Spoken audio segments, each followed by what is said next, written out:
Cambia il gestore ma non l'impegno a differenziare e ridurre la produzione di rifiuti. Il debutto di Aprica come gestore unico della raccolta per 10 comuni del Tigullio fin qui è stata all'altezza delle aspettative. Non sono cambiate le modalità di conferimento ma sono state avviate le prime novità a partire dalla pulizia e dal rinnovo di alcuni cassonetti. Per quanto riguarda l'igiene del suolo abbiamo iniziato i nostri servizi con, oltre ad avere un'attenzione particolare alla pulizia delle strade e marciapiedi della città, anche a tutti gli oggetti che fanno riferimento a noi, quindi cassonetti, campane, contenitori stradali. A Santa Margherita Ligure è stato attivato un tavolo di confronto con l'amministrazione per valutare le innovazioni che l'ente gestore intende portare avanti. Nel frattempo si vedono già i frutti degli interventi iniziati.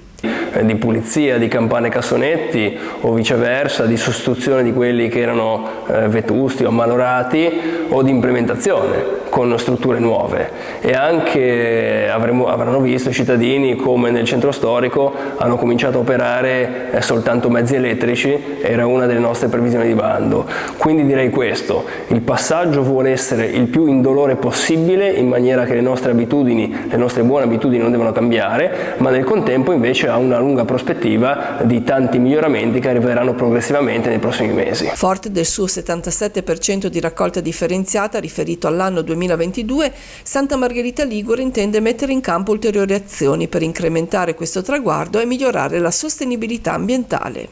Sono duplici gli obiettivi. Il primo è quello di migliorare la qualità del materiale raccolto, perché la percentuale è importante, è già, ripeto, a un buon livello, è altrettanto importante che però quello che ci sta dentro in questa percentuale sia di qualità, di una buona qualità. L'altro tema molto importante sarà quello di cercare comunque di ridurre in assoluto la produzione di rifiuti.